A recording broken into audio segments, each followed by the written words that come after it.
तो क्वेश्चन पढ़ते हैं। In a stationary wave, option number A, all the particles of the medium vibrate in phase. बोला है सभी पार्टिकल्स मीडियम के सेम फेज में वाइब्रेट करते हैं। ऐसा होता है क्या? नहीं। क्यों नहीं? क्योंकि इसको देखो, ये एक लूप है और ये दूसरा लूप है। होता क्या है कि एक लूप के सारे पार्टिकल्स की वेलोसिटी की डायरेक्शन एक ही होती है, तो ये सभी के सभी नीचे जा रहे हैं, जबकि ये जो बगल में लूप है साइड में, उसके सारे पार्टिकल्स ऊपर जा रहे हैं। ठीक है, एक साथ जा रहे हैं, ऊपर जा रहे हैं। तो ये सभी पार्टिकल्स और ये सभी पार्टिकल्स, इनका फेज सेम हो सकता है क्या? नहीं, है ना, फेज सेम नहीं होता, पाई का डिफरेंस होता है। इन सभी पार्टिकल्स का फेज एक ही है, इन सभी पार्टिकल्स का एक ही है। लेकिन अगर मैं इनको सेट ए बोल लूँ और इनको मैं सेट बी बोल लूँ, है ना, तो सेट ए के जितने भी पार्टिकल्स हैं और सेट बी के जितने भी पार्टिकल्स हैं, उनके बीच में पाई का फेज डिफरेंस होता है। लेकिन सेट ए के जितने भी पार्टिकल हैं, उन सब का फेज एक ही होएगा, है ना। ए ऑप्शन तो गलत हो गया। बी को देखो, all the antinodes vibrate in same phase, तो ये भी गलत है। क्यों? एंटीनोड,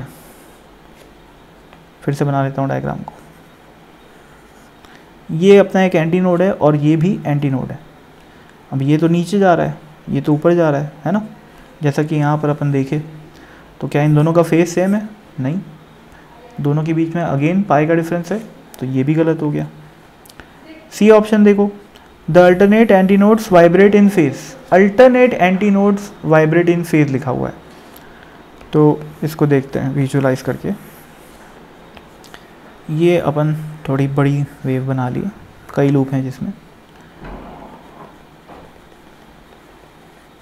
अब अल्टरनेट एंटीनोड मतलब हुआ ये सेकेंड वाले को छोड़ दो, ये भी एंटीनोड है लेकिन अल्टरनेट की बात कर रहा है। तो इसको लिए और इसको लिए, तो भाई ये सारे पार्टिकल्स नीचे जा रहे हैं, ये सारे ऊपर जा रहे हैं, ये सारे फिर से नीचे जा रहे हैं। तो इसका और इसका जो फेज होता है ना, वो सेम होता है। और ये तो भाई स्टैंडिंग वेव की बिल्कुल बेसिक थ्योरी का ही पार्ट है। पहली बात तो बिल्कुल जिसने बेसिक थ्योरी आती है स्टैंडिंग वेव की, वो इस क्वेश्चन को बहुत ईजिली बना सकता है ना। तो सी तो भाई करेक्ट आंसर हो गया। डी ऑप्शन देखो, all the particles between consecutive nodes vibrate in phase. तो ये तो अभी मैं एक्सप्लेन किया ही, ये एक नोड है और ये भी एक नोड है, कॉन्जिक्यूटिव नोड, और उनके सारे पार्टिकल्स कहाँ जा रहे हैं? एक साथ नीचे जाते हैं उन लोग। पहले ऊपर हैं, फिर एक साथ थोड़ा सा नीचे आ गए, फिर थोड़ा और नीचे आ गए, फिर पूरे बिल्कुल रस्सी स्ट्रेट हो गई। सारे पार्टिकल्स एक साथ नीचे आते हैं, फिर और नीचे जाते हैं, फिर और नीचे, और ये अपनी एक्सट्रीम पोजीशन पे आ गए। एक साथ एक्सट्रीम पोजीशन पे आते हैं, एक साथ मीन पोजीशन पे आते हैं, एक साथ दूसरी एक्सट्रीम पोजीशन पे आते हैं। तो सभी का फेज बराबर है, ठीक है ना।